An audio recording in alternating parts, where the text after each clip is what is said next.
Now let's talk about chronic negativity, because it is unavoidable to sometimes be triggered, sometimes feel angry or helpless or frustrated or bored or jealous or any of those negative emotions.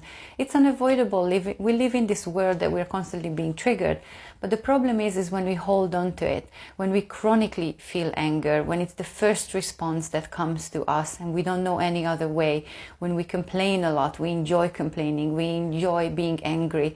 If we stay in these negative emotions long enough, then eventually it changes our body chemistry too. It weakens the immune system, because we all know what long-term stress can cause. And if we stay in there chronically, then it is more difficult to get out of it. It is more difficult to choose a different reaction. To be a happy and light and positive and optimistic person is to our own benefit. We're not doing this because we 100% agree with the world. I'm doing this for my own well-being. This is where self-love starts. So if I don't respect and love myself enough to choose different emotions and thoughts, then I'm not really taking control of my life experience. If I choose hope and gratitude and optimism and love, then eventually I get very good at it, because I override all the rest of the emotions. And when I'm being triggered, then I get to experience the negative emotion without being stuck in it, because I don't have to constantly spiral for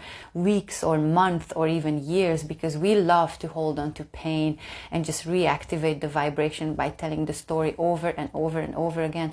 But what happens when we reactivate it? We live through the emotion again. It's just like with a nightmare. When you wake up from a nightmare and you feel like your heart is pounding, your palms are sweaty, and then you're trying to catch your breath, because in your brain, the brain has no idea what's reality.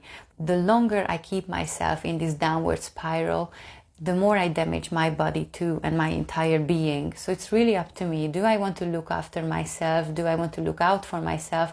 Am I taking responsibility for my health and for my well-being? Because if so, then part of the journey of self-love is to choose a different reaction whenever we catch ourselves, because it will be a process. It doesn't happen from one second to another.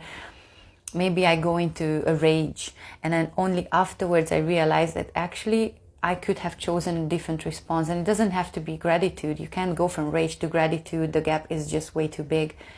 But I could have chosen just frustration. It's pretty much the same emotion, but it's like a lighter version of it. It's like anger diet.